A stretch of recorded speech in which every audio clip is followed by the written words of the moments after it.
prazer muito grande poder compartilhar a palavra do Senhor com a igreja. Convido você a abrir sua Bíblia em João, capítulo 5. Hoje nós vamos fazer a exposição dessa história. João, capítulo 5, do verso 1 ao verso 9.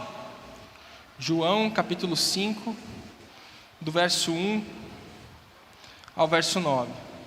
Se você não trouxe a sua Bíblia, no slide ali vai ser projetado o texto em si. João capítulo 1, João 5, do 1 ao 9, diz assim a palavra do Senhor. Depois disso, Jesus voltou a Jerusalém para uma das festas religiosas dos judeus.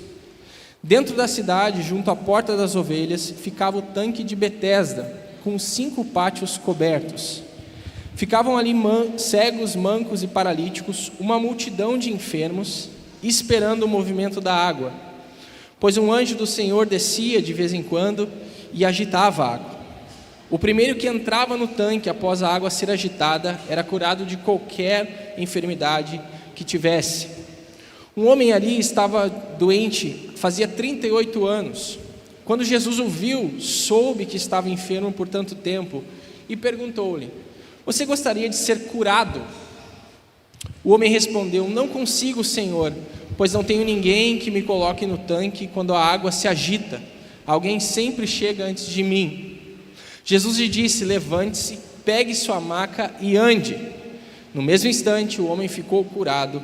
Ele pegou a sua maca e começou a andar, uma vez que este milagre aconteceu no sábado. Vamos orar mais uma vez? Nosso Deus, muito obrigado, Pai, pelo louvor, por esse momento que nós podemos cantar a Ti. E, Pai, que a Tua palavra, que é viva e eficaz, fale aos nossos corações essa noite. É no Teu nome que eu oro, em nome de Jesus. Amém e amém. Vários teólogos, quando vão falar sobre o Evangelho de João, eles falam de uma maneira diferente dos outros evangelhos. Para muitos deles, João é o santo dos santos, de toda a revelação bíblica. Outros afirmam que o Evangelho de João ele é o Monte Everest da teologia. Porque você pega os outros 3 evangelhos, eles têm percepções sobre Jesus de uma maneira diferente. Por mais que o público era diferente, cada um deles se revela de uma maneira diferente. Mateus, ele quer anunciar Jesus como um rei. Marcos, ele quer anunciar Jesus como um servo. Lucas, como um homem perfeito, um homem que se compadece daqueles que não tinham nenhuma graça. E João ele é diferente. João ele afirma, ele quer mostrar para as pessoas, para os leitores, para todos, que Jesus é Deus. Jesus é a revelação máxima de Deus. Então o João ele tem algo diferente, porque mostra o próprio Deus se movimentando na pessoa de Jesus. Você lê João, é completamente diferente dos outros 3 evangelhos. João está preocupado, e é legal porque a carta de João ela é endereçada para todos, não é para um grupo específico como os outros evangelhos. E nessa carta, João quer dizer: olha, Jesus é o Deus encarnado. Deus está aqui no nosso meio, por meio de Jesus. Essa história aqui é principalmente, eu estava conversando hoje com o irmão, é uma dos textos que eu mais amo da Bíblia. É um texto que eu tenho um carinho muito grande, que é João 5. Porque eu acho ele muito rico em detalhes e ele tem uma aplicação para as nossas vidas muito boa. E talvez, a gente olhando esse texto, lendo ele por cima, a gente não perceba algumas coisas. Mas esse texto é super importante para os nossos dias. Principalmente porque nós vemos ali Deus, na pessoa de Jesus, movimentando, sendo gracioso, demonstrando a sua graça e sua soberania. Então, esse texto é importante.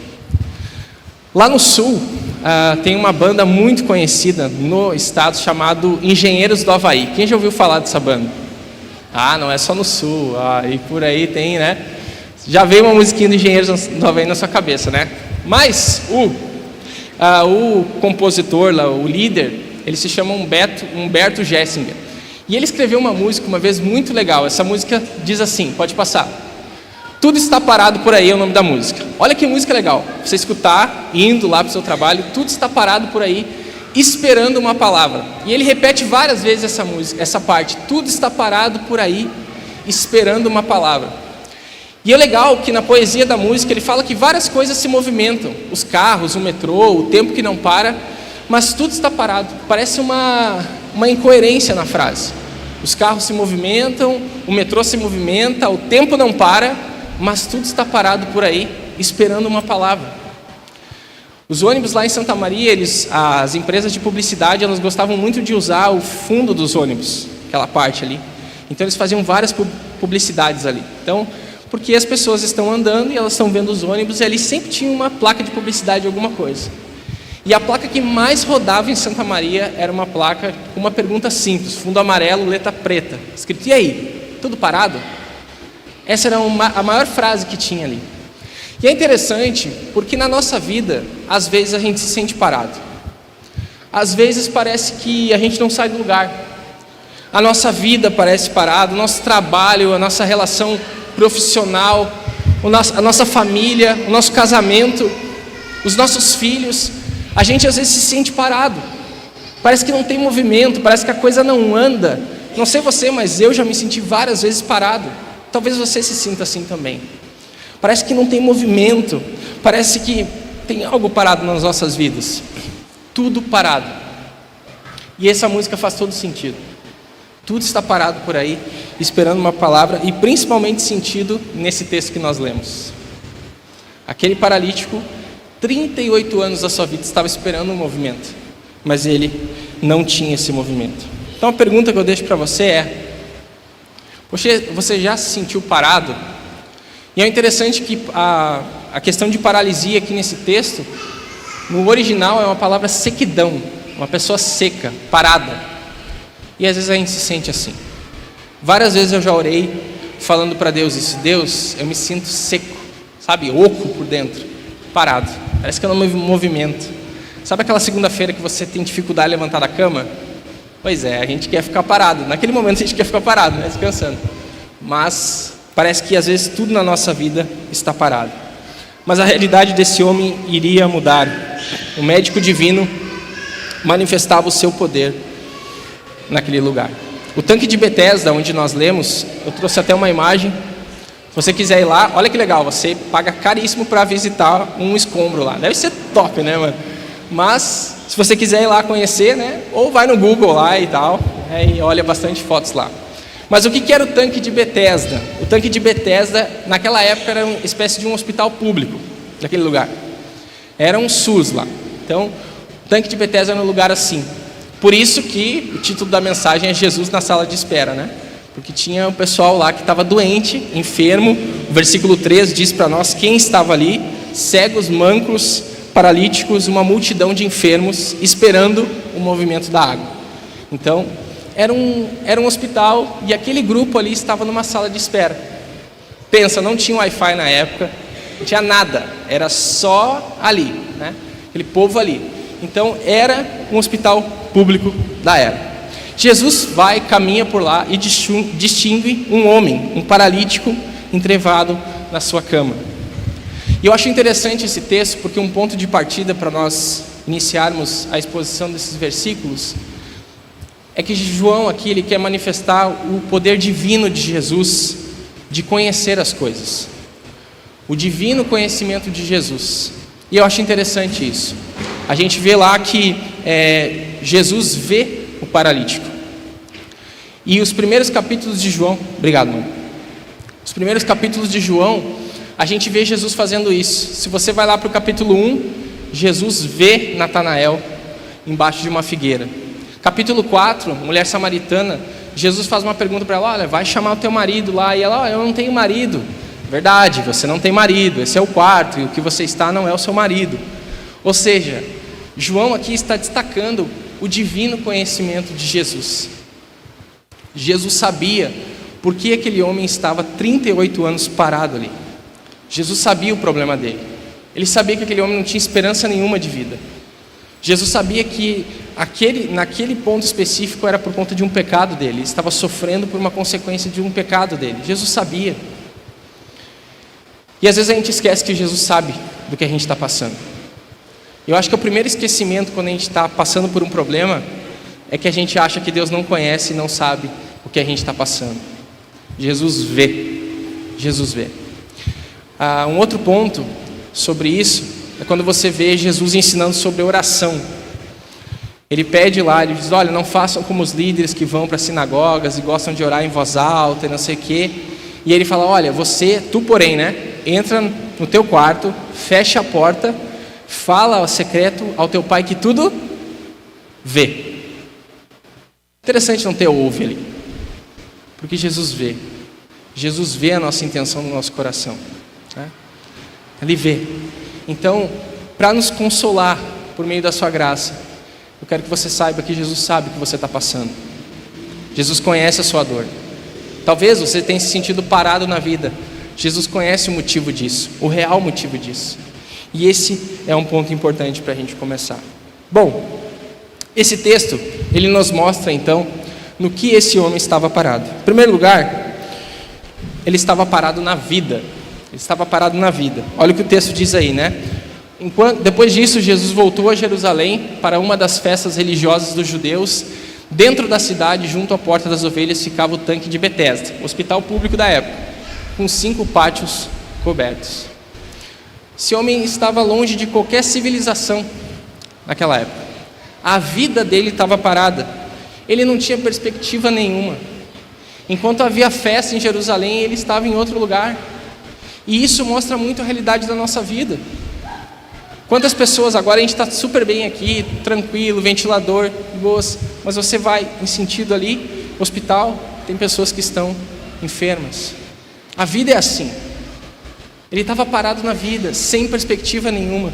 Eu fiquei pensando, lendo esse texto, estudando, como deve ser a perspectiva zero de vida desse homem. Imagina você, irmão, não ter perspectiva nenhuma na vida.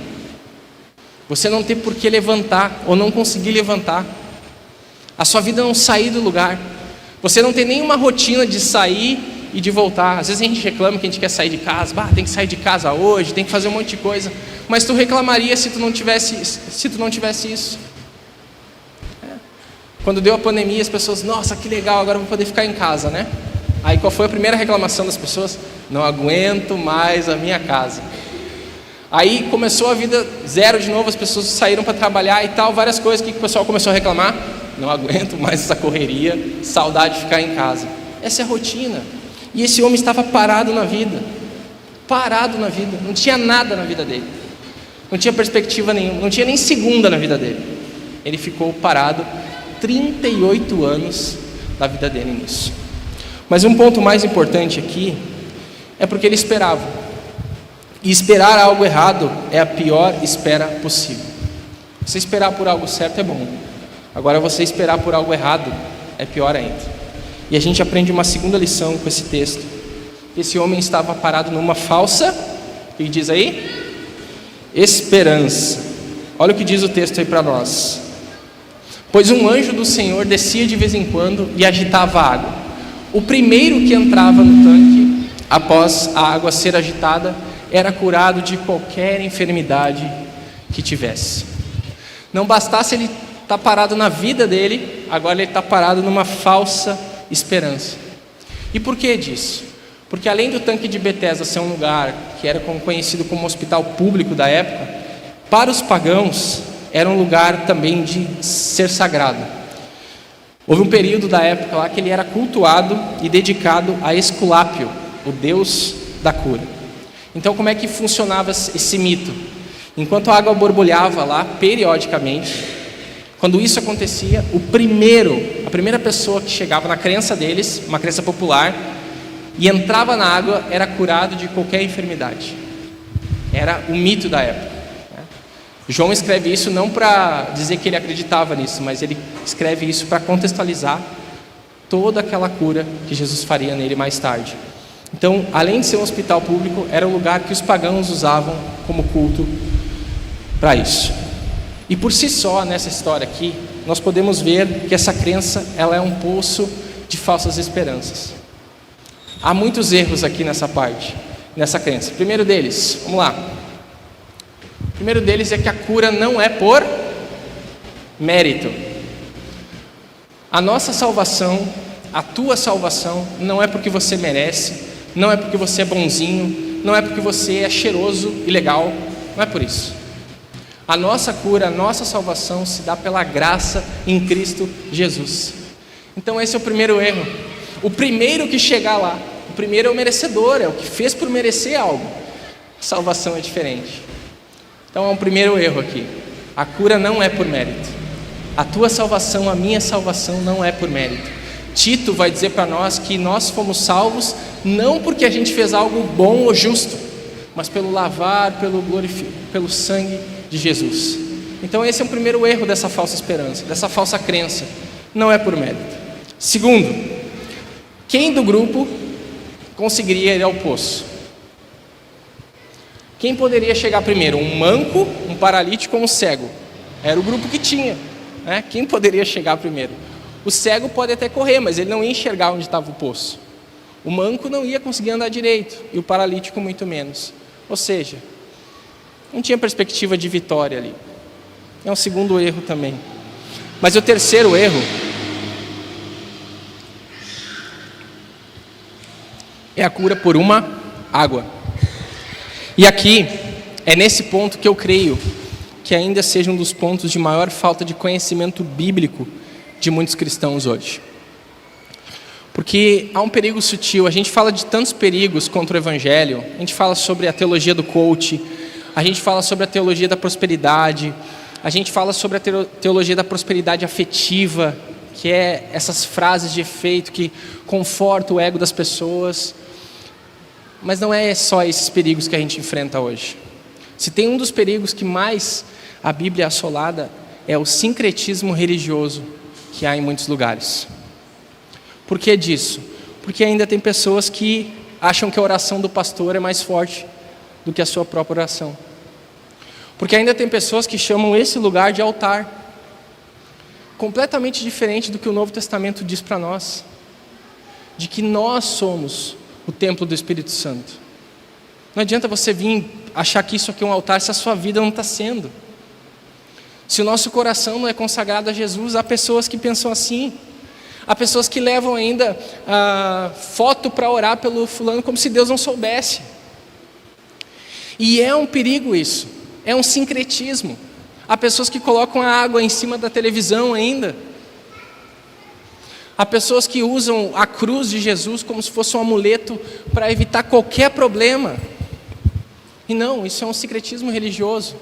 Há pessoas que ficam buscando novas revelações, novas promessas, atos proféticos. Você percebe que a gente olha para esse homem que estava parado 38 anos numa falsa esperança e a gente acha, nossa, que ignorância, mas a gente vê que tem muitas pessoas, por não conhecer o Evangelho, estão na mesma situação. Augusto Nicodemos, ele fala sobre atos proféticos, ele diz o seguinte, pode passar.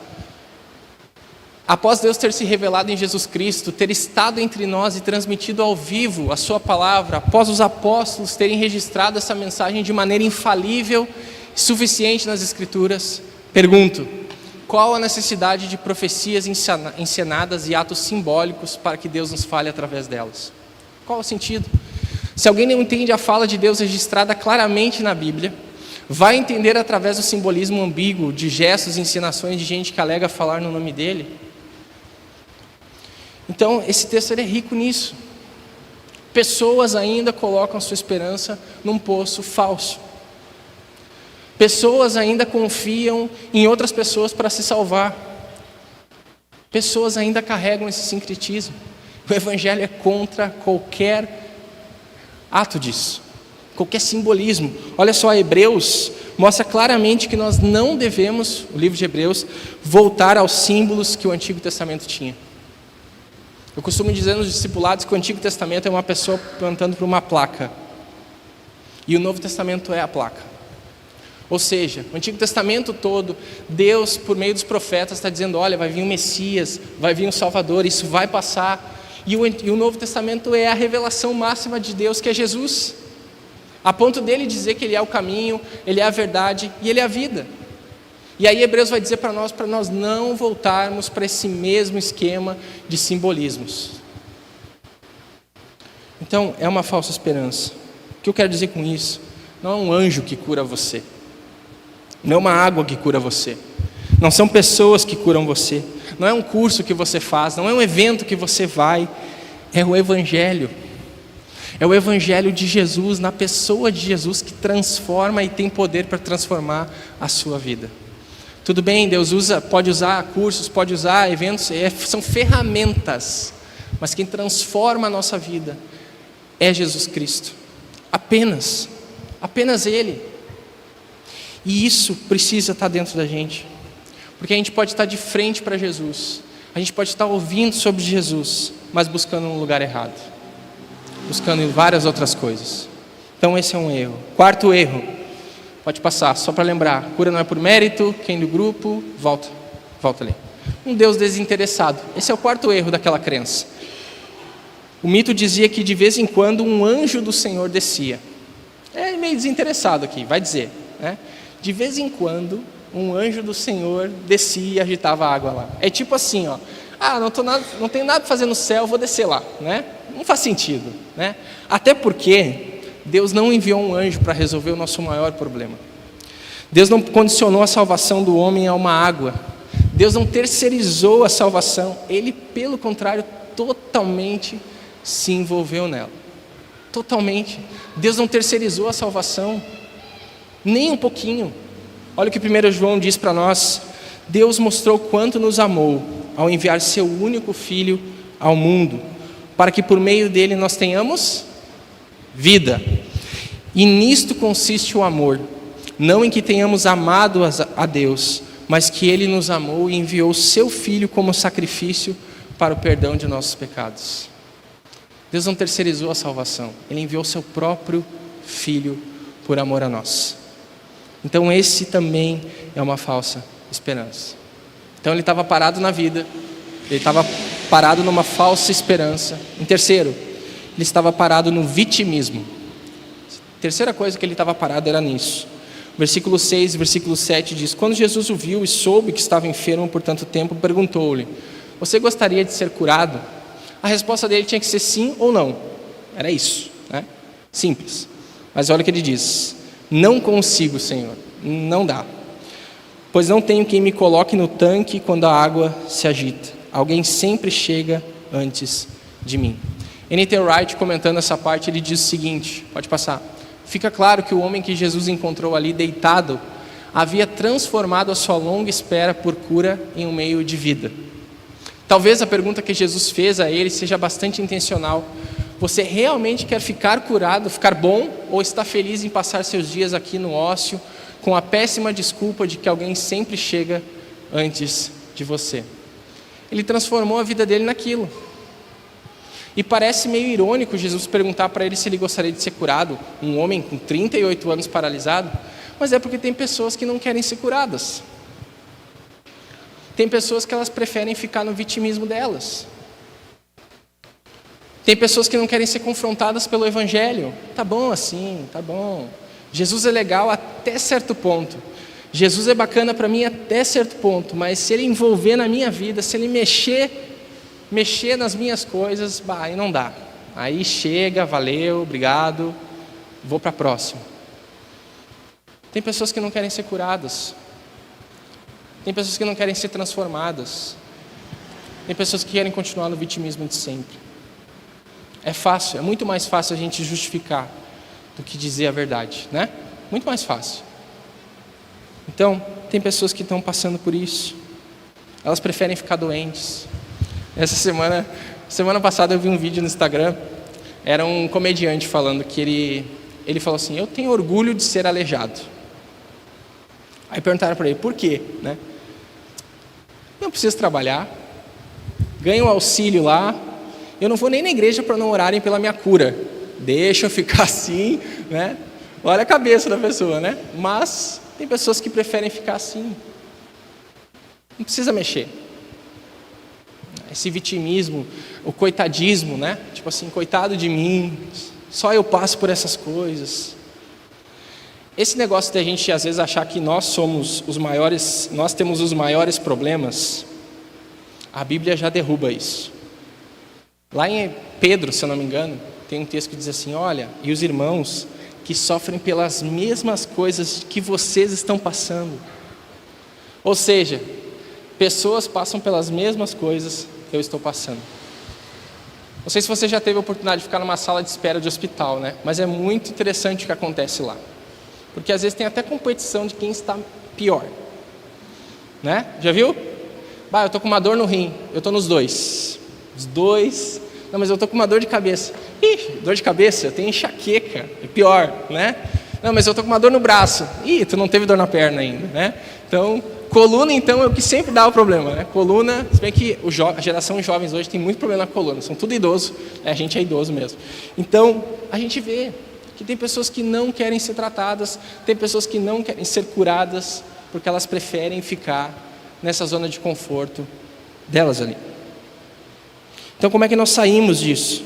Como é que nós temos movimento na nossa vida? Em primeiro lugar, reconhecer que nós estamos parados é o primeiro passo. Ninguém vai no hospital porque quer. Ninguém vai no hospital porque quer. Ninguém levanta e diz assim, hoje eu estou de boas, estou de férias, estou de folga hoje, vou dar uma banda no hospital. Você não vai no hospital, você vai em outros lugares, né? Então a gente vai no hospital porque a gente precisa ser tratado. Nós vamos porque nós precisamos de cuidados, nós precisamos de remédios. E esse homem estava ali 38 anos porque ele tinha um problema. E mesmo assim ele não confessou para Jesus. O primeiro passo para ter movimento na nossa vida é a gente reconhecer que a gente está parado. É reconhecer que a gente está parado mesmo. Segundo, parar com o vitimismo e as justificativas. Jesus fez uma pergunta para ele. O paralítico falou mais do que Jesus. Se você ler atentamente a história, Jesus fala uma vez, 2 vezes só. O restante é só o paralítico, justificando. O paralítico falou mais que Jesus. E por vezes nós fazemos a mesma coisa. A gente fica se justificando, se fazendo, como diz no Sul, se fazendo, né? Se fazendo quando precisamos dizer sim ou não. Sim ou não. Até a Bíblia fala sobre isso, né? Seja o teu sim, sim ou não, não. O não sei é invenção da gente, né?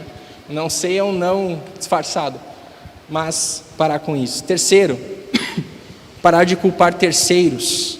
Ele vai dizer, não tenho ninguém que me leve ou passam por mim. Mas aí você volta para o texto e você vai ver que as pessoas que estavam do lado dele eram tão enfermas quanto, né? Não tenho ninguém que me leve, mas quem eram os do lado? Manco, paralítico e cego. Não tinha como levar ele. Eram pessoas que precisavam também, sabe? Pessoas que estavam na mesma luta, na mesma dificuldade. Então, parar com isso, parar de culpar terceiros. E a gente adora fazer isso, todos nós. A gente adora culpar outras pessoas. Adora, isso é uma coisa que é do ser humano. A gente gosta de culpar pessoas. Eu não faço um trabalho na igreja porque fulano uma vez fez isso comigo. Eu não falo com a pessoa porque fulano falou isso comigo. Eu não vou naquele lugar porque fulano não sei o quê. A gente gosta de terceirizar porque a gente não gosta de dizer realmente a verdade, sim ou não. Sim ou não. Você lembra quando lançou, agora eu vou pegar a idade, lançou as emoções no Facebook? Você lembra disso? Foi aquela febre, se sentindo alguma coisa, lembra? Muita gente postou lá, né? Não, vamos abrir o coração, né? Se sentindo para baixo, era o que mais tinha. Aí tinha uma enxurrada de perguntas embaixo. Por quê? Por quê? Por quê? Por quê? Aí a pessoa, amiga, eu não sei, estou me sentindo para baixo, né? Mas força, daí tinha, 50 comentários, isso aí vai passar, não sei o quê, né? Porque a pessoa queria atenção, né? Ela estava se sentindo para baixo e foi lá e escreveu se sentindo para baixo. Fico imaginando a pessoa, né? A pessoa está lá mal, daí ela vai lá no computador, se sentindo para baixo, né? Então, não faz sentido também. Quarto, para ter movimento na nossa vida, nós precisamos reajustar o foco. E aqui é interessante, porque mesmo com Jesus na frente dele, olha o que ele diz para Jesus: eu não tenho ninguém que me leve no poço, eu não tenho ninguém que me coloque na água, e Jesus está na frente dele. Então a gente precisa reajustar o foco da nossa vida. Enquanto você achar que a tua salvação depende das pessoas, que a tua salvação, a tua restauração de vida depende dos outros, você vai continuar da mesma forma. Você não vai mudar. Você não vai mudar. Não vai mudar nada na sua vida.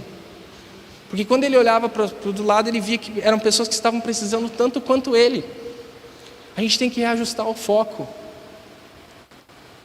Tem pessoas que passam a semana inteira consumindo vídeos no Instagram sobre pessoas que dizem que você vai prosperar, que você vai dar certo, que você vai ser um campeão vencedor na sua vida. Mas isso não tira você do seu lugar.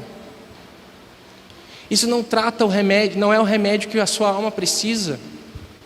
Você só vai se sentir bem. É um curativo na sua alma, mas não é um remédio, não é um antibiótico.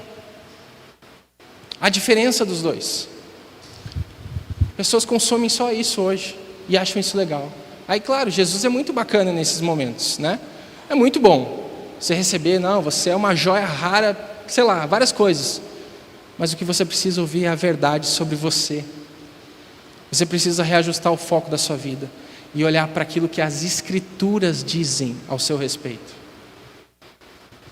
Pessoas abrem todas as semanas vídeos e mais vídeos e mais vídeos. Salomão é mais citado do que a própria pessoa de Jesus. A sabedoria de Salomão é mais admirada que as palavras do próprio Cristo. Só que a sabedoria de Salomão não dá vida para você. Quem dá vida para você é a pessoa de Jesus. É isso. Você precisa reajustar o foco da sua vida. Enquanto for essas mensagens terapêuticas, você não vai mudar.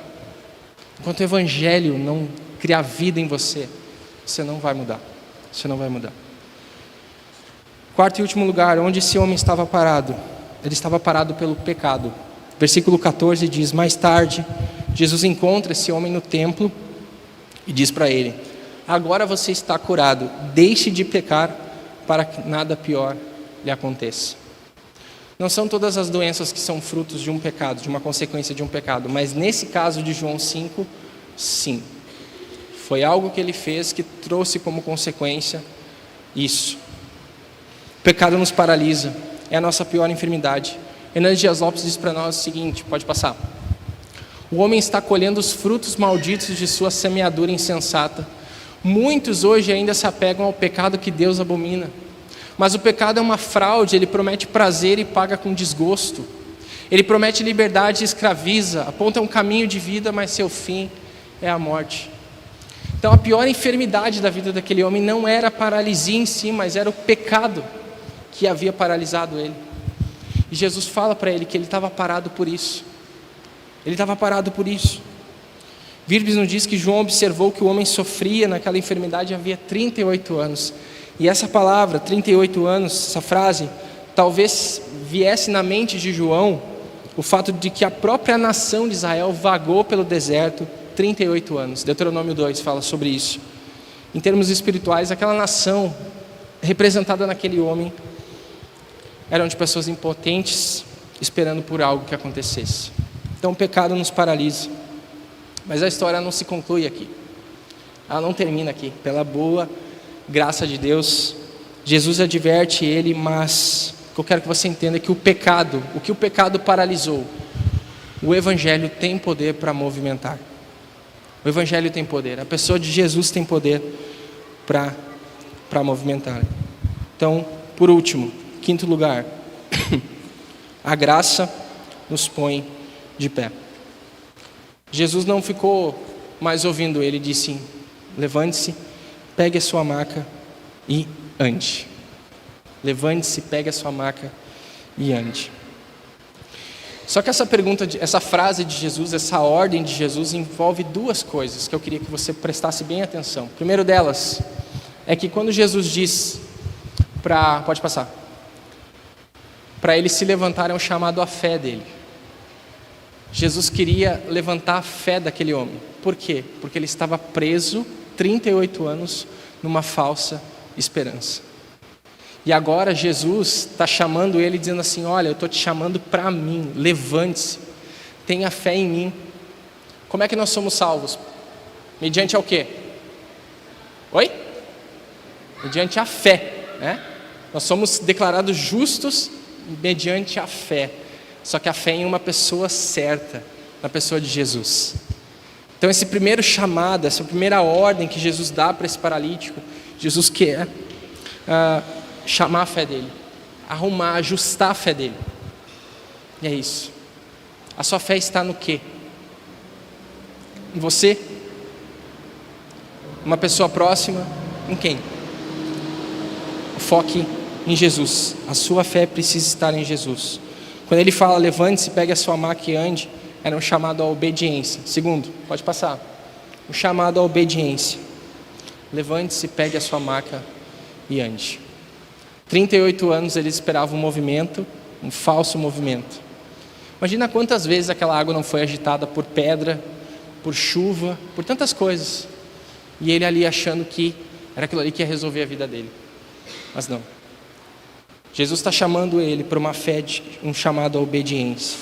Charles Swindoll, ele diz o seguinte: Jesus não pregou, Jesus não corrigiu a teologia do paralítico, não fez uma palestra sobre graça para ele. Pessoas que têm falta de esperança não precisam de mais conhecimento, elas precisam de compaixão. Jesus deu ao homem o que lhe faltava e aquilo que ele estava desesperadamente necessitado. Deu a ele graça em forma de uma ordem: levante-se, pegue a tua maca e ande. O mais interessante é que esse levante-se, essa palavra levante-se, ela tem um segredo muito interessante nessa parte. Porque Jesus não tenta usar nenhuma força de criação existente para consertar a vida daquele homem. Ele traz uma nova vida, uma nova criação. Ele irrompe no mundo presente, trazendo cura e novas possibilidades. Então esse levante que Jesus está dizendo para ele assim, não é para ele ser restaurado apenas, mas para ele ter uma nova vida. Uma nova vida. E é isso que João quer deixar para nós nesse texto. Jesus veio para nos dar uma nova vida. Jesus não veio remendar as coisas da nossa vida. Jesus não veio ser mais um aplicativo na nossa vida. Não, Jesus veio para ser uma nova vida, para nos dar uma nova vida. O que o pecado paralisou, a graça de Deus por meio de Jesus movimenta. Ela movimenta. Agora a vida desse homem seria outra. O pegar a maca ali tem esse termo. Olha, sua vida toda você ficou aqui. Você morou aqui. Chega. Nova vida. Nova vida. Para outro lugar.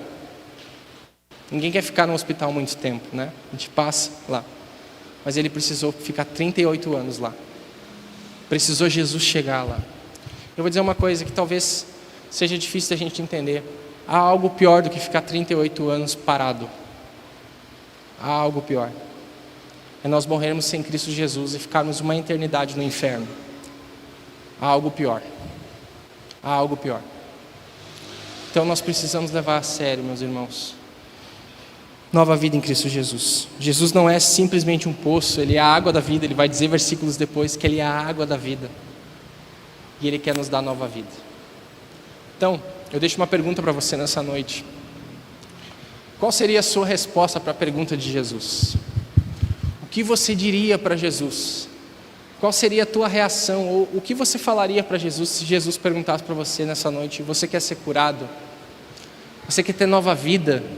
Você quer ser restaurado? O que você diria para Jesus?